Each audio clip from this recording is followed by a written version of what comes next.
Hello, everyone.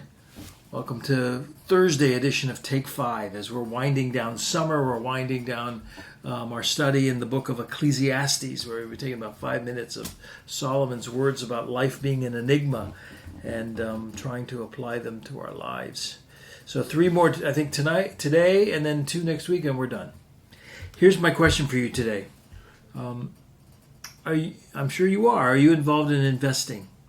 Do you invest? Do you have a retirement account? Do you have an IRA? Do you have a 403b or 401k? Those kind of things.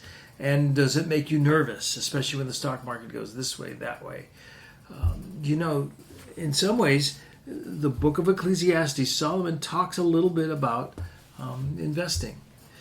I had a meeting the other day with my financial analyst. I think that's what they call themselves now, who has all of my money, my future money. And we were just talking about how is it going? What's the plan? Can I retire before I'm 120? Those kind of things. And some of the things that he was talking about diversifying your investments and looking at the long term and still being generous. Some of the things he was telling me are some of the very same things that Solomon talks about here as he talks about investing, and in many ways investing in life. So I want you to hear these words and 3 ideas of these words. Whether it's your money or your talents or your very life or your time, these words will tell us to invest wisely, observe things carefully, but then engage vigorously. Don't just hold back. So those are the 3 things for our Take 5. Invest wisely, observe. Don't be blind, but engage vigorously. Here's what he says, 11:1. Send your bread on the surface of the water.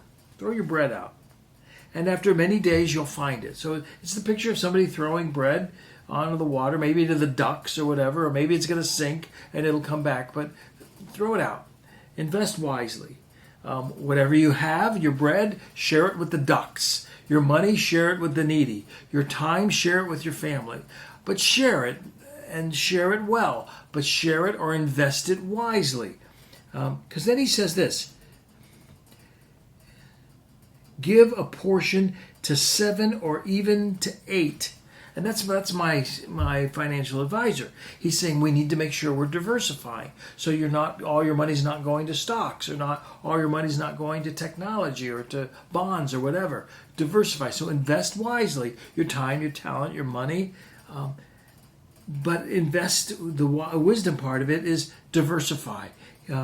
Give your portion to 7 or to 8. If you have 3 kids, don't spend all of your time on just one of the children. Make sure you're diversifying your time with your kids. Or if you're a boss, with your employees. Diversify that. So invest wisely. Make sure part of your investing of your time, your money, your talents, all those things, make sure you're being wise, diversify. Secondly, observe carefully. And by observe carefully, saying, sure, look around, but don't just become so cautious that you don't do anything. One who watches the wind, verse 4, will never sow, and the one who looks at clouds will not reap. He's saying you could be so careful that you'd never invest your money. You'd keep it in a drawer. You could be so careful that you'd never invest your time. You'd keep it to yourself.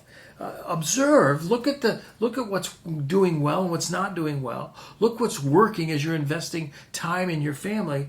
But don't be so cautious that you don't do anything. Be careful of that. Invest wisely, observe carefully, but don't be overly cautious. And then finally, engage vigorously. Get to work. So if you have money invested in the stock market, don't just sit back and say, no, keep working hard. Here's what he says in verse 6. In the morning sow your seed, and at evening don't let your hand rest, because you don't know which one will succeed. Engage vigorously. Keep working hard.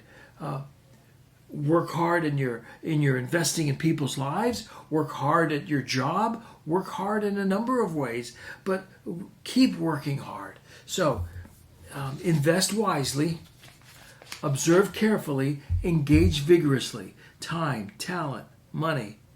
And I would say Jesus, to bring it to the New Testament, Jesus would say we've all been given talents. And for his sake and for the kingdom's sake, to bless people, don't hoard them, don't hide them, invest them for the benefit of people, for the glory of Christ. I'm done for today. Invest your life well, and I'll see you next Tuesday. So long.